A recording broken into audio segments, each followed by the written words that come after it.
exists only on paper, that these are not parties that could go anywhere. But the president has a hope that he could build, and he has aspirations of building a huge monolithic party, probably in comparison to the Chinese Communist Party. Do you see that happening with this kind of behavior? Because political parties do require discipline. With this kind of bad behavior across the board without consequence, do you see that happening? It can't. It won't. And given the constitutional framework that we have, defining Kenya as a multi-party democracy, it cannot go the communist way. He is implementing communist policies. These are the castles that Ruto is building. Can he even achieve the kind of discipline within the Communist Party? He can't. He can't, because you need that dictatorship. And, you know, he expressed it. You know, when he was having one of those meetings that Honorable Ngogoy is lamenting happened in State House. You know, he said other places, they have been able to do much more and achieve because of that dictatorship. And he's salivating at that prospect. But I have good news, probably bad news for you, Ruto. You cannot make this country a communist party. Look at me, look at me. You will never succeed. You can't succeed. You may merge and join UDA with whichever political party that you want so that you have one single party. Kanu style. Listen to me. You will never succeed. You cannot, because we have a constitution. Unless you want to overthrow the constitution, which again would be unconstitutional. Having said that, and having told him that in black and white, these sort of problems that we are having, and I want to, with respect, disagree with my learned friend, Mr. Nyamori, in saying that, you know, it's not criminal and all that. Section 14, subsection 8 of the political parties makes it a criminal offense. For instance, for Ruto to do what he is doing.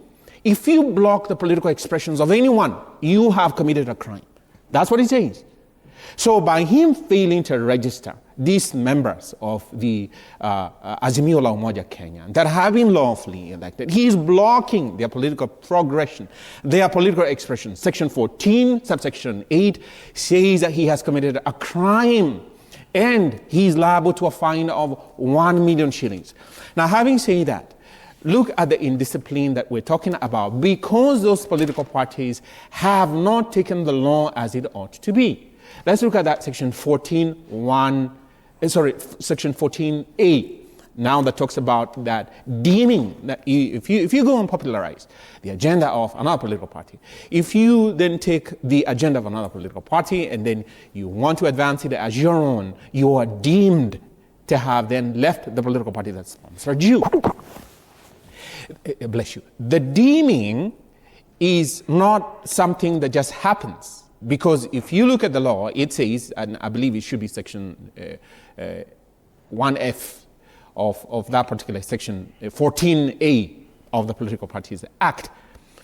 The actions, and you alluded to the lime green bracelet, which Honorable Ngogoy is wearing, is a sign, is an emblem. It's that which exemplifies another political party.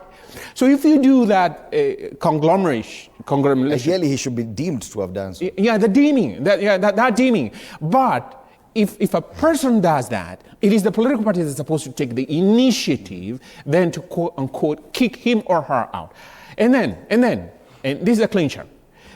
Still, that section 14A of the Political Parties Act gives the person who is accused now, like Honorable Ngogoy, an audience, so that then he goes there and says, wait a minute, wait. You say that I am deemed to have joined another political party and I'm supposed to be indeed, how about you? So there is a conversation which the law allows that he should go and voice himself. And then section 14A once more says the registrar of political parties, if Honorable Ngogoy is kicked out of UDA, for instance, through that deeming, then that registrar holds the final say and can say that I don't agree with that deeming. Listening to you, Akili, you're saying the problem lies within the parties, not the registrar of political parties, within the parties. Yes, because you see, the registrar can say that nothing has been brought to my attention, because once the decision has been made by the political party, section 14A of the Political Parties Act says then that communication is made to the registrar of political parties. Formally, who receives it? With a mentioned person, with the deeming, with the actions comprising of the deeming that you have then joined another political party. And then that is given a decision and a verdict. So we have poor structures. We have just political parties in name. Nyamori, would you defend Bwana Ngogoyo here, who